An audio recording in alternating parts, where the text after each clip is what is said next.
હાય મિત્રો, હું અનુપમ બોલું છું. તમે જાણો છો ને, ડેટા એનાલિસિસ કોઈ પણ કંપનીની સ્ટ્રેટેજી માટે ખરેખર રીઢની હાડકી જેવું કામ કરે છે. કારણ કે આ કરે શું છે? આ તમારા કાચા ડેટાને ઉપયોગી માહિતીમાં ફેરવે છે. અને એવી એક્શન લેવા લાયક સમજ આપે છે, જે કોઈ પણ સંસ્થા કે કંપનીને મોટી સફળતા તરફ આગળ વધવામાં મદદ કરે છે. ખર્ચ ઘટાડવા અને સાથે સાથે સ્પર્ધકોને જોરદાર જવાબ આપવા માટે. ડેટા એનાલિસિસનો સીધો સિદ્ધાંત એ છે કે કોઈ પણ કંપની માટે સૌપ્રથમ એ શોધે છે કે કયું પ્રોડક્ટ સારું પરફોર્મ નથી કરતું. જે પ્રોડક્ટ્સ સારી રીતે ચાલી રહ્યા છે તેમાં આપણે વધુ સુધારો કરી શકીએ એ તો સરસ છે, પણ જે પ્રોડક્ટ્સ કમજોર ચાલી રહ્યા છે તેમને ઓળખવા કેવી રીતે, એ માટે આપણે આવા વિઝ્યુઅલ ડેશબોર્ડ બનાવી શકીએ છીએ. આજકાલ બહુ કામની અને ડિમાન્ડમાં રહેલી સ્કિલ છે.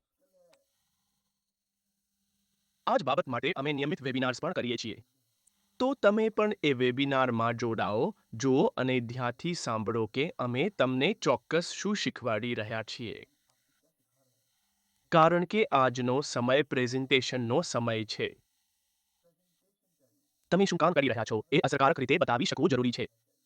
આ સાથે આપણે કોપાયલટને પણ એક આઈ ટ્રાન્સફોર્મેશન તરીકે જો જોડીને આપી દઈએ તો ખરેખર ચાર ચાંદ લાગી જશે. આભાર, બહુ સરસ.